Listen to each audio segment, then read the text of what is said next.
Assalamualaikum warahmatullahi wabarakatuh.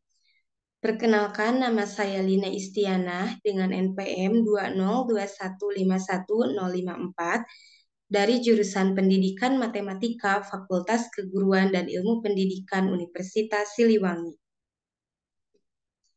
Video ini merupakan tugas dari mata kuliah Seminar Pendidikan Matematika dengan dosen pengampu Bapak Dedi Nurjamil. Video ini merupakan video pembahasan soal matematika dari materi program linier 2 variabel. Program linier merupakan suatu metode penentuan nilai optimum dari suatu persoalan linier. Nilai optimum berupa maksimum atau minimum diperoleh dari nilai dalam suatu himpunan penyelesaian persoalan dari program linier. Dalam program linier terdapat fungsi objektif atau fungsi tujuan. Syarat, batas, dan kendala dalam program linier merupakan suatu bentuk pertidaksamaan linier. Program linier dapat digunakan dalam kehidupan sehari-hari, di antaranya dalam bidang matematika dan ekonomi. Program linier dapat digunakan sebagai salah satu teknik optimasi produksi dalam suatu pabrik maupun suatu perusahaan. Dalam bidang farmasi, program linier juga dimanfaatkan untuk menentukan dan memodelkan pengoptimasian produksi obat. Dengan menggunakan program linier, kegiatan-kegiatan seperti produksi di pabrik, produksi obat, dan lain-lain akan optimal, sehingga perusahaan memiliki keuntungan yang lebih besar jika dibandingkan dengan tidak memanfaatkan program linier. Adapun bagian-bagian dari program linier yang pertama yaitu ada fungsi objektif atau fungsi tujuan. Fungsi objektif adalah fungsi yang nilainya akan dioptimalkan. Fungsi objektif bisa bernilai maksimum atau minimum. Hal ini tergantung pada kasusnya. Bentuk umum fungsi tujuan adalah maksimum atau minimum fxy sama dengan px ditambah ky, dengan p dan q adalah konstanta. Yang kedua yaitu ada fungsi kendala.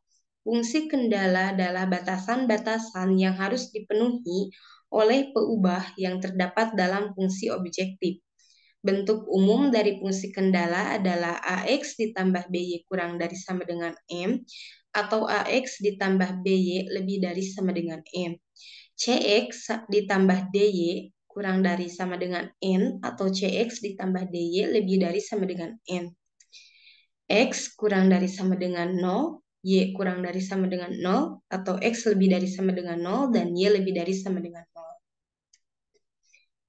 Selanjutnya yaitu ada soal dan pembahasan untuk nomor 4.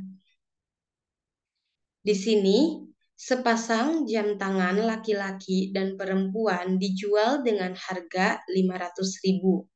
Tetapi jika membeli satuan dijual dengan harga 315.000. Baik jam tangan laki-laki ataupun jam tangan perempuan. Setiap bulan paling sedikit satu pasang jam tangan dapat terjual, sedangkan jam satuan tidak lebih dari 4 buah terjual. Jika jumlah jam terjual yang sepasang maupun satuan sebanyak-banyaknya 10 buah dan uang hasil penjualan sekurang-kurangnya 3.600.000, maka model matematika dalam sistem pertidaksamaan yang sesuai adalah, untuk pembahasannya kita misalkan jumlah jam tangan sepasang sama dengan X, kemudian jumlah jam tangan satuan sama dengan Y. Jumlah semua jam, untuk jumlah jam tangan sepasang terjual paling sedikit 1, sehingga ditulis X lebih dari sama dengan 1. Untuk jam tangan satuan paling banyak terjual 4, sehingga ditulis Y kurang dari sama dengan 4. Total semua jam tangan yang terjual, jam tangan sepasang ditambah jam tangan satuan kurang dari sama dengan 10 jam tangan, sehingga ditulis X ditambah Y kurang dari sama dengan 10. Maka total uang penjualan 500.000 dikali X ditambah 315.000 dikali Y lebih dari sama dengan 3.600.000. 500.000 X ditambah 315.000 Y lebih dari sama dengan 3.600.000. Jadi model matematika dari kasus tersebut adalah X lebih dari sama dengan 1, Y kurang dari sama dengan 4, X ditambah Y kurang dari sama dengan 10, dan 500.000 X ditambah 315.000 Y lebih dari sama dengan 3.600.000. Mungkin sekian pembahasan materi dari saya.